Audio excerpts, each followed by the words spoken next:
This is a nickel bag of marijuana. In street terms, it's called a nickel bag because that's how much it costs. A nickel, or $5 to you. Now I'm going to show you how easy it is for you to buy one of these, but keep your eyes open because it's going to be quick. You want to see it again? Don't worry, we'll slow it down a bit this time. We got these undercover shots while parked across the street from what City of Miami police describe as a flourishing street corner drugstore. They say there are about 7 of these in the city.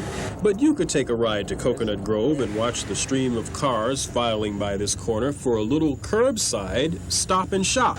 Cars full of mostly white men and women, and yes, some of your children in search of the relatively cheap but highly potent nickel bag. It might disturb you just as much as area residents. It's not a recent problem. It's an ongoing problem. Frankie Roll has lived 2 blocks from the corner for 37 years. Roll, a community action agency representative, has joined other Grove residents from 14 organizations in a coalition to help fight the problem. We're asking for help from the city commissioners, the county commissioners, the judicial system, and we've heard from these people. Hopefully we'll be meeting with them in the very near future. Yes, they have talked to the police, and yes, the police, as our hidden camera documented, are trying to help.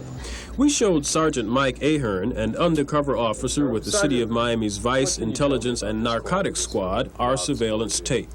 We've been working this corner pretty heavy for the past 6 months. We've made well over 100 arrests here for marijuana possession and sales. Any convictions? Well, fortunately we get convictions. Unfortunately, punishment is almost nil. A $5 bag of marijuana, you know, under 3-4 grams, and they don't get no time. Though police are visible in the area, sweeping the corner clean is next to impossible using present techniques, the police say. By the time a police unit circles the block, 10 deals could go down. We estimated about 20 cars an hour going by. Another thing is, everybody you see in this picture could be working for the dealer. Police say that out of every $5 taken in, $3 goes to the man, $1 to what amounts to the car hop, and $1 to the lookout. Lookout is an easy way for a kid to make a buck in a depressed economy. This corner is run by a family who instill fear in everybody in the neighborhood down there. It's the Riley family. Yes, police say they know who is running the joint. They have been arrested, but again, no time was given. And police know that the man is cleaning up. We estimate that the dealer makes conservatively $500 net on each pound of marijuana.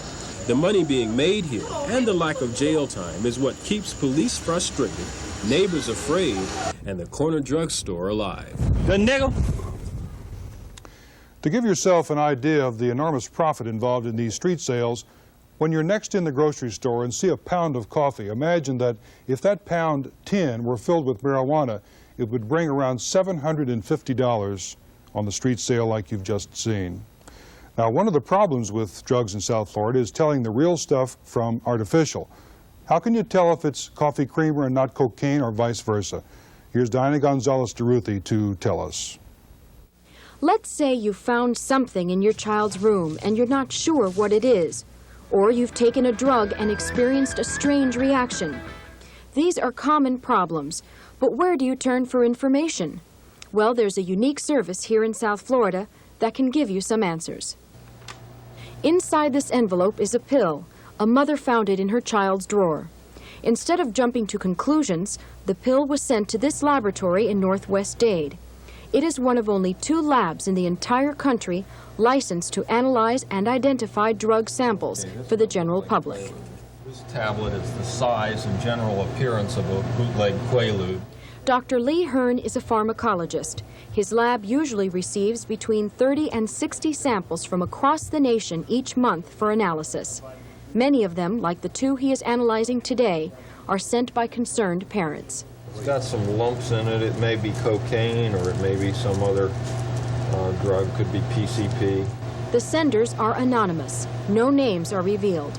A 5-digit number is used for identification. There is a $15 fee, and some general information is required. Here's the date that it was obtained, their identification number. They've prefixed it with an H. Believed to be cocaine, a white powder. It was found by a concerned parent in the Washington, D.C. area. It's illegal to send drugs through the mail. How do you get around that? Well, until we've identified it as a drug, it's an unknown substance. And under the regulations that we operate under, people are permitted to send unknown substances for identification through the mails. This machine does the actual analysis. First, the pill suspected to be a Quaalude will be put through the process. A sample is diluted in methyl alcohol. Then it's injected into the machine. It separates the various chemicals, then identifies what they are. Within 15 minutes, we found out the results. Turns out that that drug is acetaminophen, which is the component in a lot of over-the-counter headache remedies, the so-called non-aspirin pain reliever. So the pill, believed to be a Quaalude, turned out to be nothing more than an aspirin substitute like Tylenol. On one occasion, we had some worried parents bring a syringe in filled with a brown liquid that they had found in their daughter's dormitory room at college. And they thought that she was taking heroin or something like that. And when we analyzed it, we found it to contain a mixture of vitamins. It's an unusual way to take vitamins, I'll have to admit, but that's what it contained. The other sample we showed you, the white powder which was supposed to be cocaine, had no cocaine in it at all. It appears that what we have here is laboratory-generated substitute for cocaine. They have a combination of ephedrine, a stimulant, tetracaine, a numbing agent, which is being passed off as cocaine on the black market.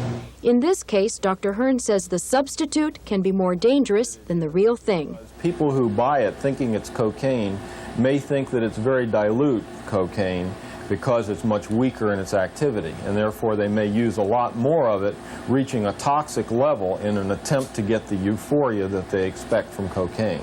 How can parents who find drugs in their child's drawer, for example, benefit from having this information? Well, if they have the facts, then they can formulate a plan of attack and contact an agency such as Up Front and get factual information to help them recognize what the areas of concern are and how to deal with them.